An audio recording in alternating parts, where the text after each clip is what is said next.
रानी सटतनी भिरिया कहा बाटे चिंता या काबा फिकिरिया अरे बोला बात मान रानी सटतनी भिरिया कहा बाटे चिंता या काबा फिकिरिया धीरही से बोला ना तो जान जाई टोला हो जान जाई टोला।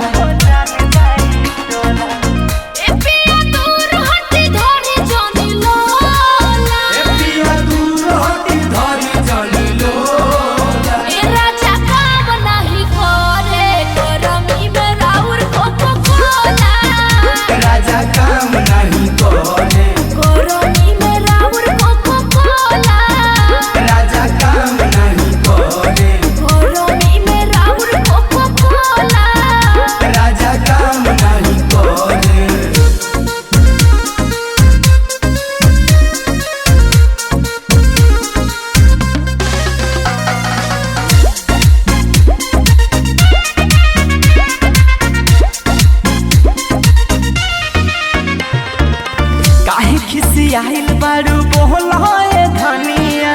काहे खातिर रखबू जोगा के जवानिया के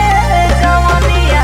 काहे तना तू जुआ चरावेला बाबू नायस पराइट पियावेला हमारा के पूछतारू साफे भकलोला हो साफे भकलोला साफे भकलोला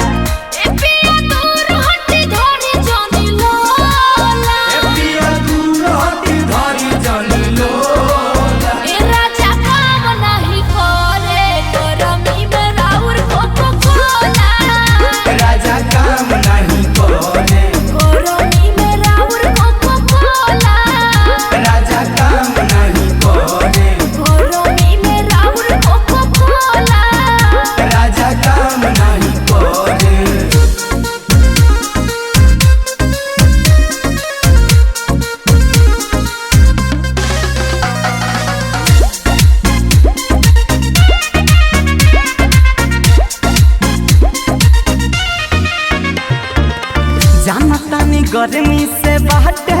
राजी सिर फल के रस